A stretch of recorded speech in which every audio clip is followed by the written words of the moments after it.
Hi friends, welcome to job.info. এটা নতুন টপিকৰ সৈতে আকৌ আপোনালোকৰ ওচৰত উপস্থিত হৈছো। ইয়াৰ আগতে আমি বুক ৰেফাৰেন্স কৰিছিলো। আজি ভিডিওটো বুক ৰেফাৰেন্সৰ ওপৰতে।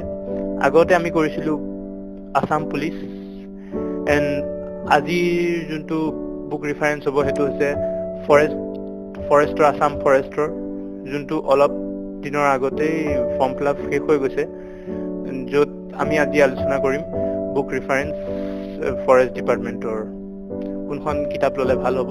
ইয়াত কেইখনমান কিতাপৰ আমি ৰেফাৰেন্স আপোনালোকক দিম। ফাৰ্ষ্ট আজি এখন কিতাপৰ চাই লওঁ ৰেফাৰেন্সটো, তাৰপিছত আমি বেলেগ কিতাপৰ ওপৰত যাম। তাৰ আগতে কৈ দিওঁ যে যদি এতিয়ালৈকে আপোনালোকে মোৰ চেনেলটো ছাবস্ক্ৰাইব কৰা নাই, প্লিজ এই ৰঙা বুটামটোত ক্লিক কৰক আৰু ছাবস্ক্ৰাইব কৰক যাতে মোৰ ভিডিঅ'বোৰ আপোনালোকে লগতে পাই যায়। আহক আমি ভিডিঅ'টোলৈ আগবাঢ়ো। ফৰেষ্ট ডিপাৰ্টমেন্টৰ যোনখন কিতাপ এতিয়া মাৰ্কেটত চলি আছে সেইখন হৈছে জিবিডিছৰ ফৰেষ্ট ডিপাৰ্টমেন্টৰ ওপৰত কিতাপখন। তাত লিখা হৈছে জুনিয়ৰ এছিষ্টেণ্ট। যোনে গ্ৰেজুৱেশ্যন লেভেলৰ কৰিছে তেওঁলোকৰ কাৰণে এই কিতাপখন বহুত ভাল।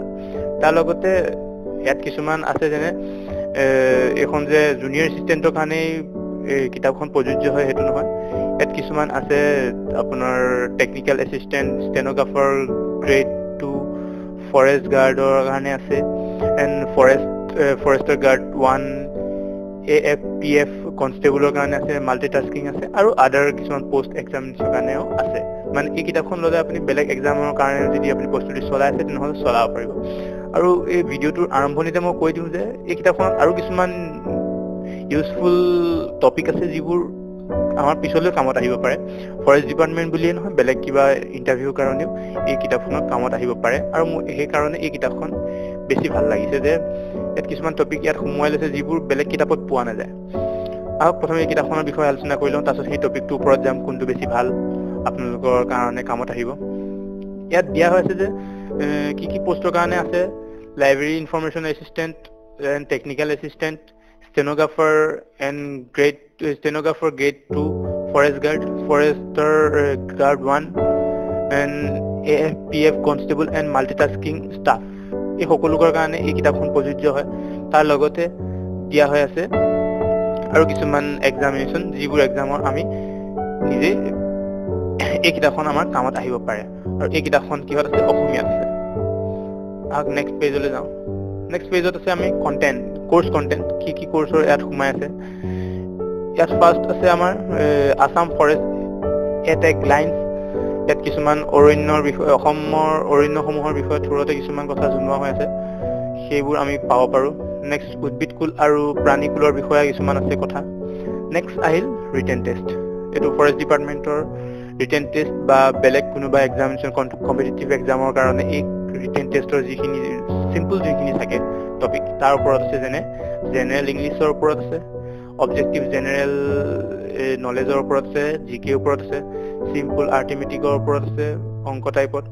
এই গোটেইখিনি আমাৰ এই কণ্টেণ্টটোত সোমাই আছে। আমি এইখিনি ইউজ কৰিব পাৰোঁ। চবতে আমাৰ কম্পিটিটিভ এক্সামৰ জেনেৰেলি এই 3টা ভাগতে থাকে আৰু কিছুমান ভাগ থাকে যিবোৰ ইয়াত নাই বাৰু, কিন্তু তথাপি এই 3টা ভাগৰ ভিতৰতে আমি পাব পাৰোঁ। নেক্সট আমাৰ আছে কম্পিউটাৰ এলিজিবিলিটি টেষ্ট। এইটো আমাৰ কম্পিউটাৰৰ ওপৰত কিছুমান এলিজিবিলিটি টেষ্ট হ'ব পাৰে ফৰেষ্ট ডিপাৰ্টমেণ্টৰ, তাৰ ওপৰতো ইয়াত দিয়া হৈ আছে। নেক্সট আছে টাইপিং টেষ্ট। ইয়াত এক্সামত টাইপিং টেষ্টটো হ'ব, তাৰ কাৰণে টাইপিং টেষ্টৰ ওপৰতো দিয়া হৈ আছে। নেক্সট মই যোনটো কৈছিলোঁ ইণ্টাৰভিউ স্কিলৰ ওপৰত, কিছুমান ইণ্টাৰভিউ স্কিলত কি কি দৰকাৰ হয় সেইখিনি পঢ়োৱা যাব ইয়াত, সেইটোও আছে ইয়াত। আৰু সেই কাৰণেই এই টপিকটো বেছি ভাল লাগে, ইণ্টাৰভিউ স্কিলৰ ওপৰত আছে। নেক্সট আছে জেনেৰেল নলেজ, জিকে কিহৰ ওপৰত আছে, ইণ্ডিয়া, আছাম এইখিনিৰ ওপৰত আছে। নেক্সট আমি যদি চাওঁ ইয়াত আছে কাৰেণ্ট এফেয়াৰ্ছ এণ্ড লেটেষ্ট হুজ হু, কোন ক'ত, সেইখিনি আমাক লেটেষ্ট কাৰেণ্ট এফেয়াৰ্ছত আছে। নেক্সট আছে টিপছ ফৰ ভাইভা আৰু যোনটো এক্সাম হয় সেইবোৰৰ ওপৰত টিপছ কিছুমান দিয়া হৈ আছে ইয়াত, যিবোৰ আমাৰ কামত আহিব পাৰে।